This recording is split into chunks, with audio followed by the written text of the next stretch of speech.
Bismillahirrahmanirrahim. Silakan di sini aja udah Bapak. Assalamualaikum warahmatullahi wabarakatuh. Iya. Nanti biar kelihatan.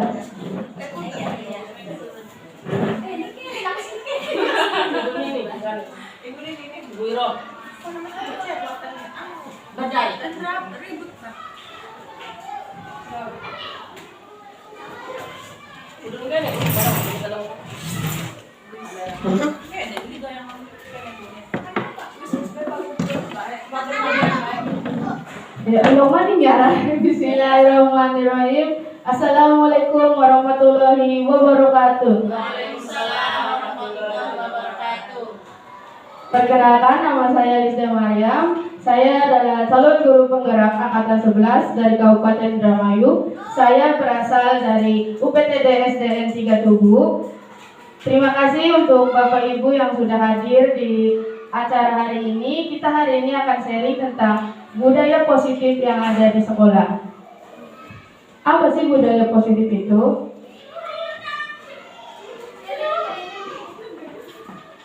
Budaya positif itu ada 8 submacamnya. 1.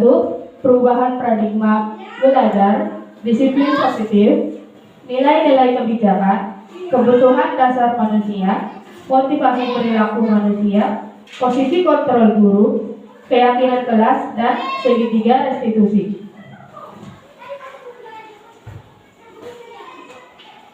Kurikulum yang sekarang adalah kurikulum merdeka. Ini adalah paradigma pembelajaran yang baru yang diterapkan oleh pemerintah sekarang kepada satuan pendidikan dari mulai TK, SD, SMP, SMA sampai dengan kuliah. Apa itu paradigma baru? Paradigma baru itu adalah pembelajaran dengan merupakan yang dirancang berdasarkan prinsip pembelajaran berdiferensiasi sehingga peserta didik belajar sesuai dengan kebutuhannya berdasarkan tahap perkembangan sesuai teori psikologi modern untuk mewujudkan profil pelajar Pancasila. Pelajaran berdiferensiasi itu adalah pembelajaran yang menyesuaikan dengan kebutuhan anak. Jadi anak itu kan fisiknya beda-beda, anak itu karakteristiknya beda-beda. Tidak semua si A dengan si A itu mereka nggak akan sama. Dalam satu keluarga saja yang lahir dari ibu dan bapak yang sama, mereka akan berbeda satu dengan yang lainnya. Apalagi dalam satu kelas kita ada 30 anak. Pasti mereka akan berbeda-beda cara menangkap materi, cara belajarnya pasti akan berbeda.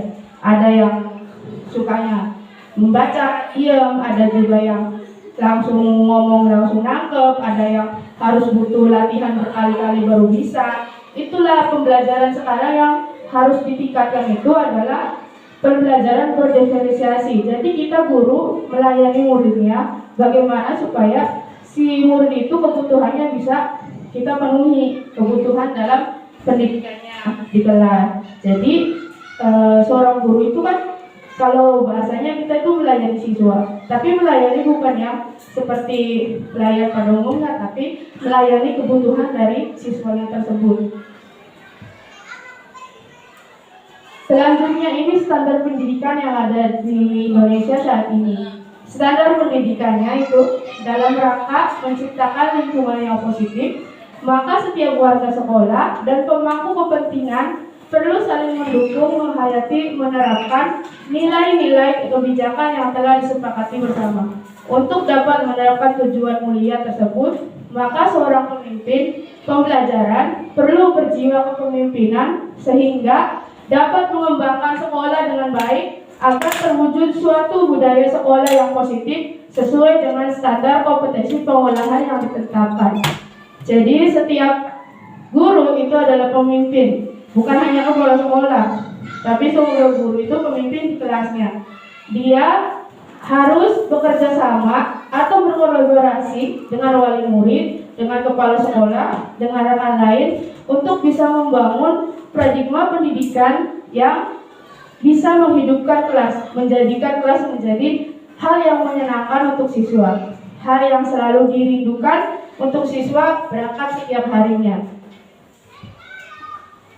Selanjutnya, Tujuan mulia dari penerapan disiplin positif adalah terbentuknya murid-murid yang berkarakter, berdisiplin, santun, jujur, peduli, bertanggung jawab, dan merupakan pembelajar sepanjang hayat sesuai dengan standar kelulusan yang didapatkan. Tujuan dari disiplin positif atau budaya positif yang harus diterapkan di sekolah itu untuk membentuk karakter dari siswanya itu sendiri agar si siswa mempunyai karakter yang berjiwa disiplin, bertanggung jawab, mandiri, dan berkarakter yang bisa menjadi pembelajaran sepanjang hayatnya. Perilaku motivasi manusia. Perilaku manusia itu bisa didorong untuk yang pertama, untuk menghindari ketidaknyamanan atau hukuman. Terkadang ada siswa yang benar-benar nurut kepada kita karena apa? Karena dia takut kita itu memberi dia hukuman. Jadi dia belajar disiplinnya dari rasa takut. Terus untuk mengharapkan imbalan dari orang lain. Ada kadang kita menerapkan, misalnya coba maju, nanti ibu kasih hadiah, nanti ibu kasih penghargaan, nanti bintangnya ibu tambah, atau rankingnya ibu naikkan. Itu faktor yang memotivasi seorang murid untuk melakukan sesuatu. Selain dari takut hukuman, dia juga mengharapkan imbalan. Yang terakhir, untuk menjadi orang yang menginginkan dan menghargai dirinya sendiri dan yang mereka percayai. Ini nilai-nilai dari dalam dirinya. Saya melakukan ini tuh ya udah atas dasar saya pengen gitu. Si siswanya pengen, saya nih pengen bisa nih perkalian karena saya nggak pengen, bukan karena orang lain. Kalau yang dan hukuman sama imbalan itu kan dari faktor eksternal, dari orang lain dorongannya. Tapi kalau yang terakhir ini dari dalam dirinya karena dia menginginkan hal itu. Yang terakhir juga, yang selanjutnya adalah hukuman dan penghargaan. Terkadang guru yang saya juga baru tahu dari pembelajaran modul ini kalau ternyata penghargaan itu ada sisi positif dan ada juga sisi negatifnya. Positifnya untuk memacu motivasi siswa, tapi hal negatifnya dari sebuah penghargaan itu bisa memiliki pengaruh jangka panjang dan jangka pendek. Jadi apa yang kita kasih, motivasi yang kita kasih ke siswa itu kalau misalnya dalam bentuk reward, dia itu bisa jadi jangka panjang sama jangka pendeknya dalam motivasinya dia gitu, bisa jadi terus-menerus dilakukan, kadang juga bisa ya udah stop sampai di situ. Penghargaan itu bersikap tidak efektif karena kadang dari 15 siswa satu orang yang mendapatkannya, yang lainnya tidak. Penghargaan merusak hubungan. Di sini seperti akan muncul rasa iri dari siswa lain. Kok dia dapat kita enggak? Yang kedua, penghargaan kan menurunkan kualitas dari siswanya, menurunkan faktor kualitas dari siswanya itu. Jadi kualitasnya dia nanti bakal turun. Terus penghargaan mematikan kreativitas karena seringnya dikasih penghargaan, kadang kreativitasnya mereka itu jadi terhambat gitu.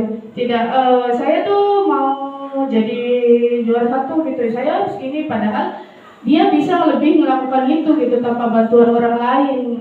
Penghargaan menghukum ini, ternyata penghargaan itu bisa menghukum siswa, bukan hanya hukuman yang seperti secara fisik atau secara nonverbal, tapi juga penghargaan dapat menghukum siswa. Jadi saya tuh tadinya kok juara satu, sekarang juara dua, saya jadi merasa minder. Kok bisa jadi kayak gini? Jadi dianya kan sifatnya itu jadi down. Lanjut. 5 kebutuhan dasar manusia.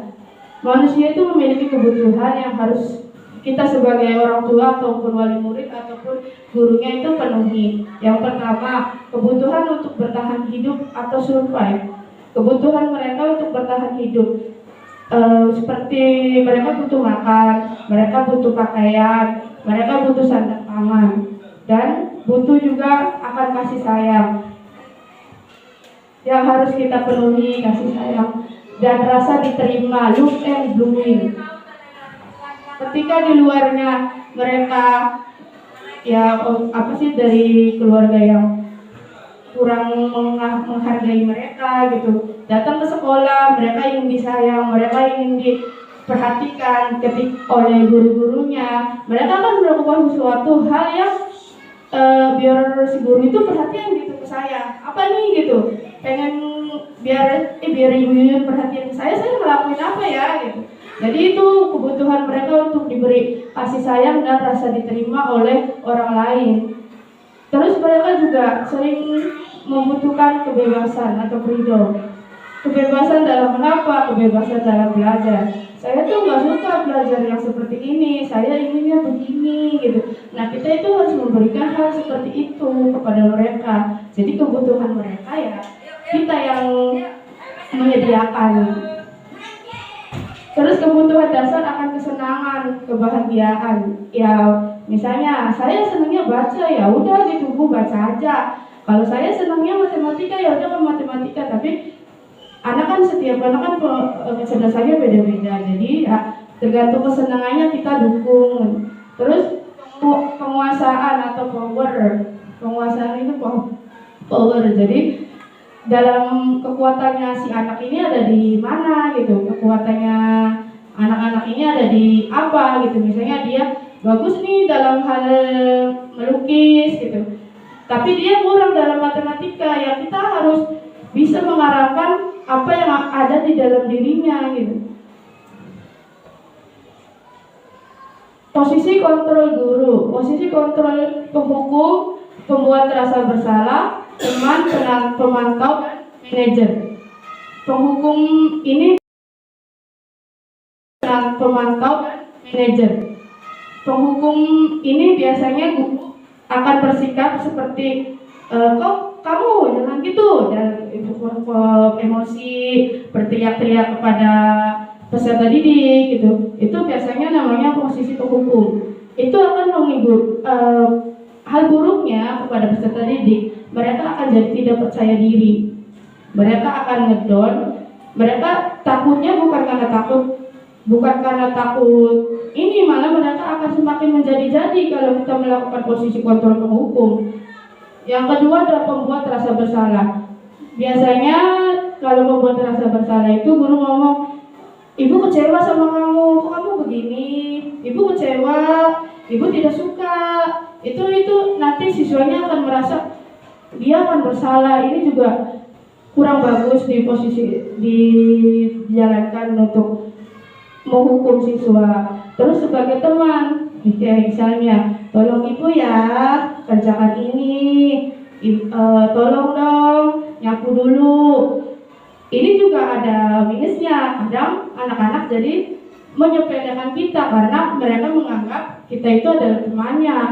Posisi pemantau, pada pertamanya dia menghukum, dia menggebu-gebu. Misal ada anak yang tidak mengerjakan PR, datang, Bu saya tidak mengerjakan PR. Nanti dia pertama marah, kenapa kamu tidak mengerjakan PR? Tadi malam kamu ngapain? Dan pulang sekolahnya ngapain? Ya udah, sekarang kamu kerjakan PR. Nanti kumpulkan ke ibu. Ini adalah pemantau. Jadi si subjeknya atau siswanya itu kita lihat perkembangannya. Dia ngerjainnya di sini bukan di rumah. Itu adalah posisi pemantau. Yang terakhir ini adalah posisi manajer. Posisi ini guru dengan lembut menanyakan. Misal ada siswa yang tidak piket, jadi gurunya ngomong ke siswanya, Nanda, kamu kemarin tidak piket. Terus kata dia, kenapa kamu melakukan itu? Ini pada posisi manajer ini gurunya bersuara dengan sangat halus, kenapa kamu melakukan itu? Apa alasan kamu?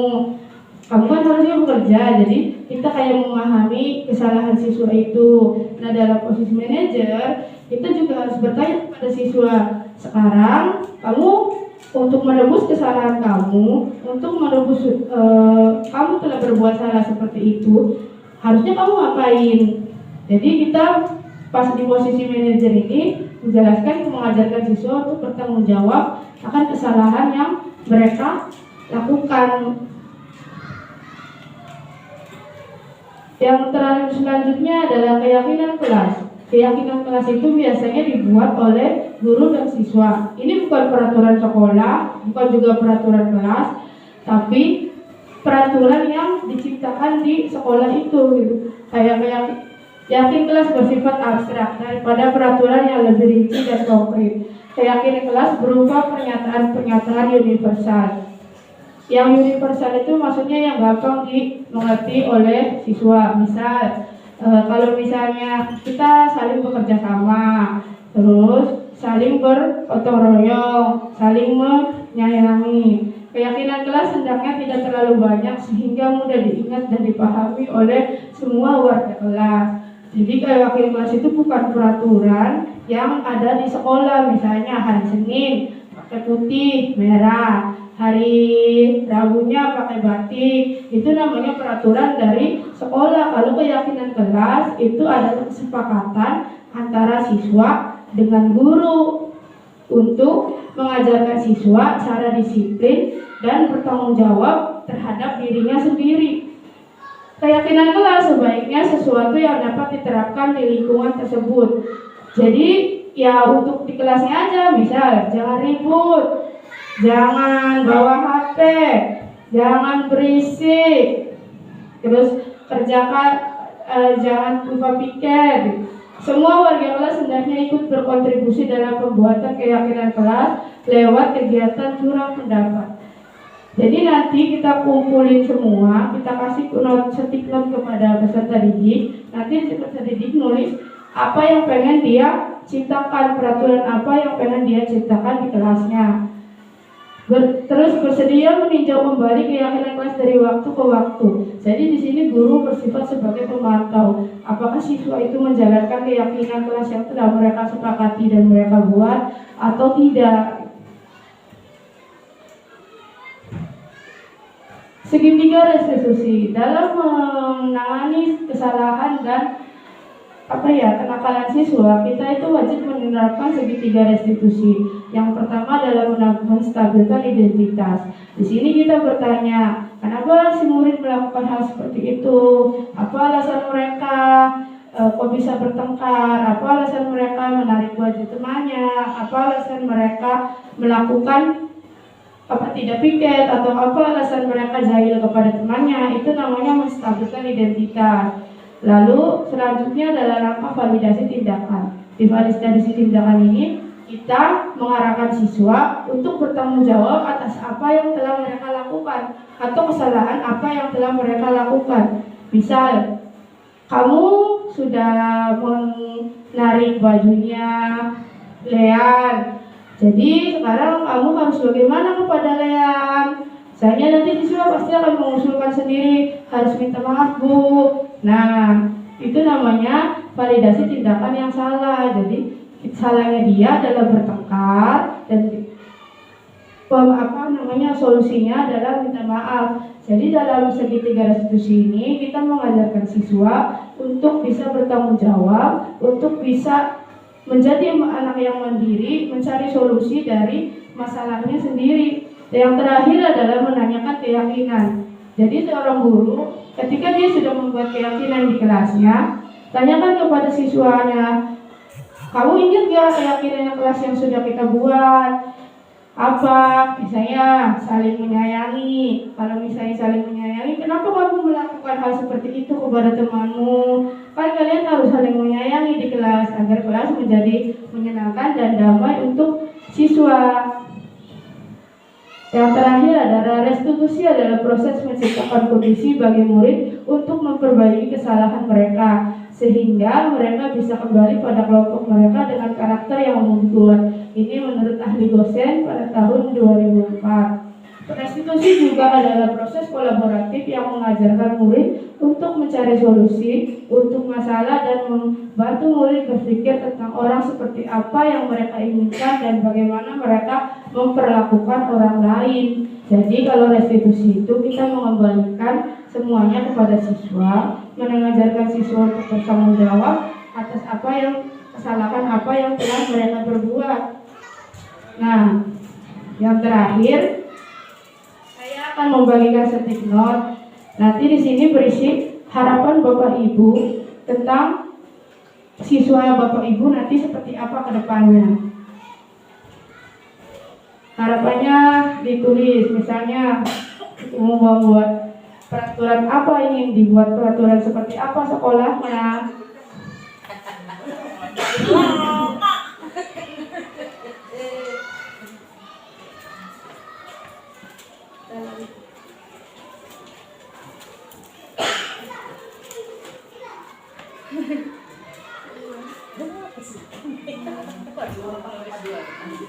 Apa aja bisa ditulis. Jadi harapan ibu tuh apa? Harapan, impian, cita-cita. Cita-cita anaknya pengen pinter.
Satu aja nggak apa-apa.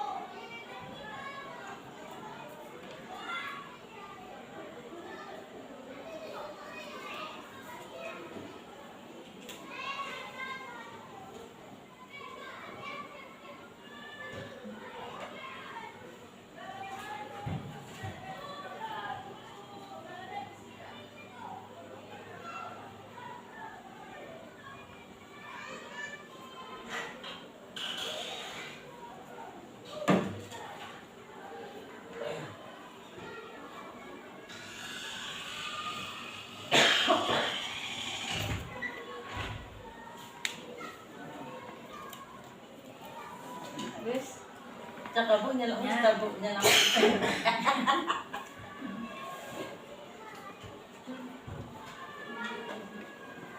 Ya kalau udah selesai silakan ditempel di depan.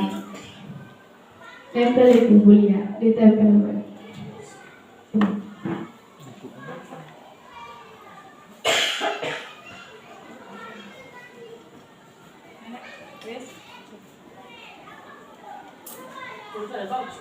Ya suruh apa?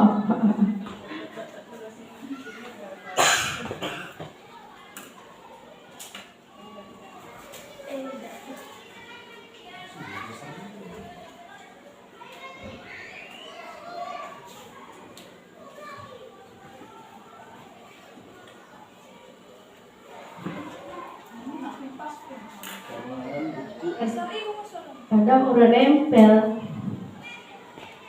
Kawan buku. Ya. Buku.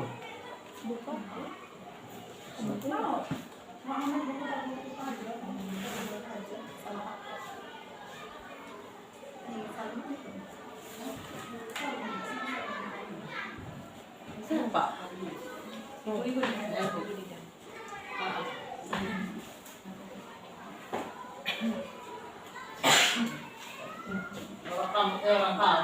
Kamu pikir Apa buku apa Pak J? Ada dibongkar ada bu. Iya, apa ya? saya akan bacakan 3 harapan. Ya nggak apa-apa. Harapan saya sebagai pendidik adalah semoga siswa bisa menangati keyakinan kelas sehingga tercipta kerukunan di antara peserta didik. Harapan yang kedua, harapan anak didiknya di sekolah supaya anak mempunyai sopan santun terhadap orang tua dan guru. Harapannya lebih baik, disiplin, pintar, dan mandiri. Semoga harapan kita semua bisa tercapai ya Ibu-ibu. Amin. Lihat dulu. Jadi kosong, udah selesai soalnya presentasinya.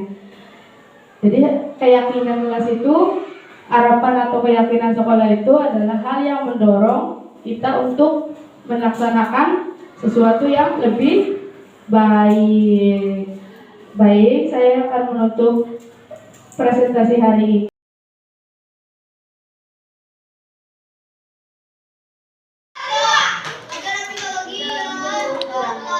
Assalamualaikum warahmatullahi wabarakatuh. Bagaimana kabarnya hari ini? Ya, sebelum kita memulai belajar, hari ini tanggal berapa? Tanggal 9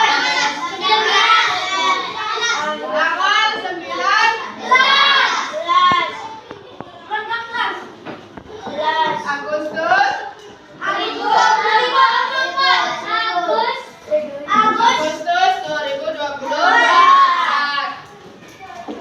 Di sini ada yang tahu nggak apa itu keyakinan kelas?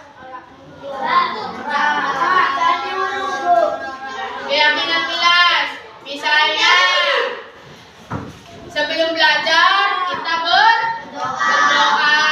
Sebelum belajar sampai di dalam kelas 5 menit sebelum belajar. Tidak boleh berisik. Itu namanya keyakinan kelas. Berarti apa, Dek? Sama nggak keyakinan kelas dengan aturan kelas? Hampir sama. Tapi kalau keyakinan yang buat itu kita semua satu kelas. Ibu punya stick note. Nanti stick note-nya ini diisi dengan keyakinan kelas yang ingin kalian terapkan di dalam kelas. Misal tiket bersama, pinter. Terus saling menghargai. Tidak boleh bertengkar. Tidak boleh ribut. Terserah isinya apa. Terserah kalian. Silakan kalian tulis di sini. Kalau sudah selesai, silakan ditempel di sebelah sini. Ya, ini stick note-nya ditempelkan. Nanti ibu bagikan satu-satu.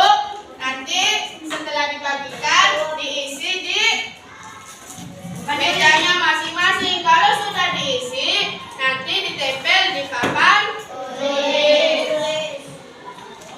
Terserah kalian mau bikin keyakinan kelas seperti apa. Nanti sabar. Ya, satu boleh, dua boleh, tiga boleh, berapapun terserah kalian. Boleh, tiga boleh.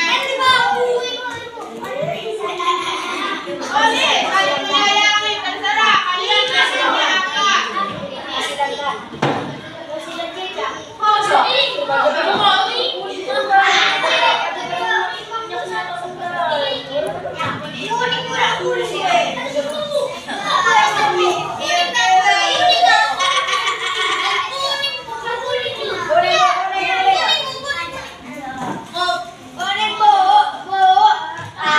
Silakan sekarang tulis aturan kelas yang menurut kalian ingin kalian terapkan di kelas ini. Silakan tempel. Tempelkan. Di sini tempelnya. Tempel itu. Tempel. Ya gede-gede orang apa? Terserah bisa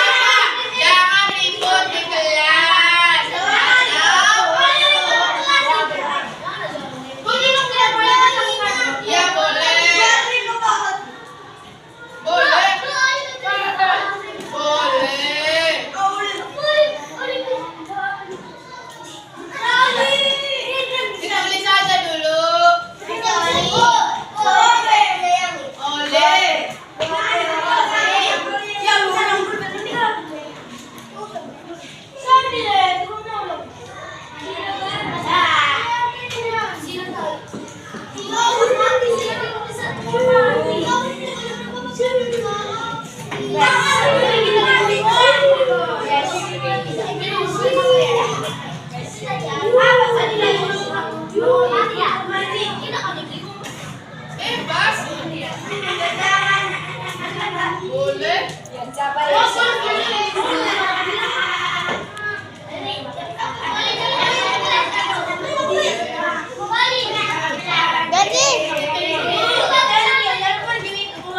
sendiri.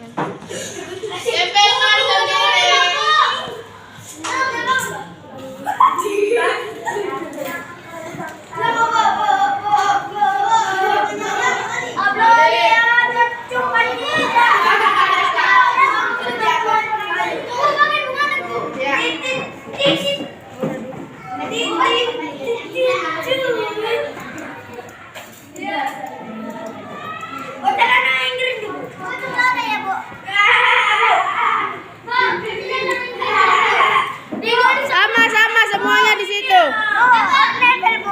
Tempelin. Bisa. Tempelin.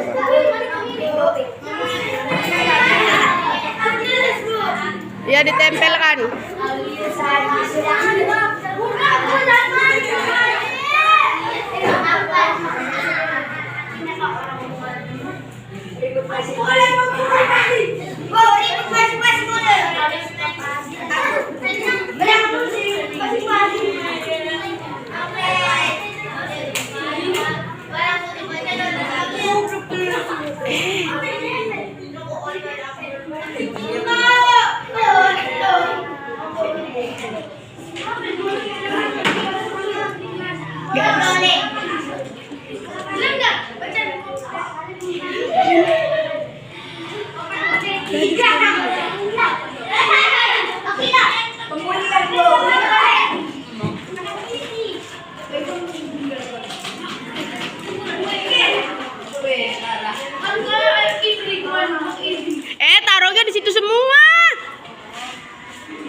boleh berantem, saling membantu sudah, saling menghargai, saling bertanggung jawab. Setuju atau tidak?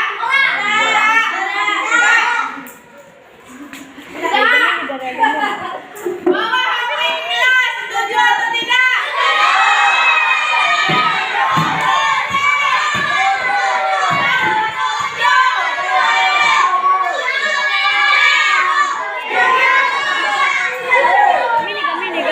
Ayo, harus lagi. Tidak boleh bertengkar, setuju? Setuju, sudah. Tidak boleh bertengkar, tidak boleh bertengkar. Piket kelas tidak bertengkar, kebaikan.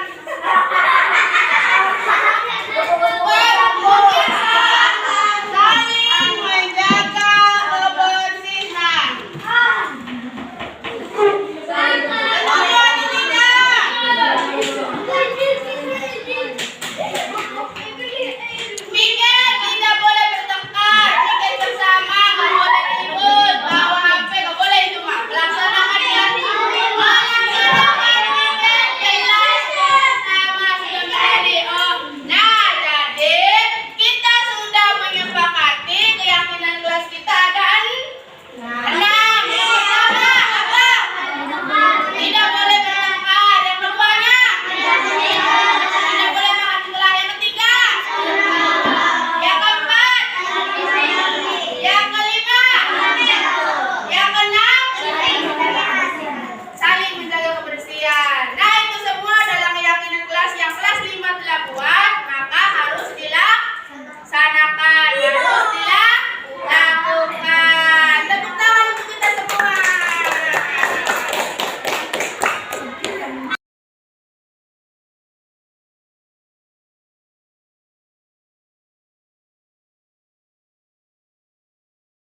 Perkenalkan, nama saya Kinar Dewi Andi Salsabila. Saya senang sudah membuat keyakinan kelas dan cara melaksanakannya. Saya akan terus melaksanakan keyakinan kelas supaya saya disiplin. Nama saya Kainurlisa Naradila. Saya senang sudah membuat keyakinan kelas dan dalam melaksanakannya. Saya akan terus melaksanakan keyakinan kelas agar saya disiplin. Perkenalkan, nama saya Aulia. Saya senang membuat keyakinan kelas dan melaksanakannya. Saya akan terus melaksanakan keyakinan kelas agar saya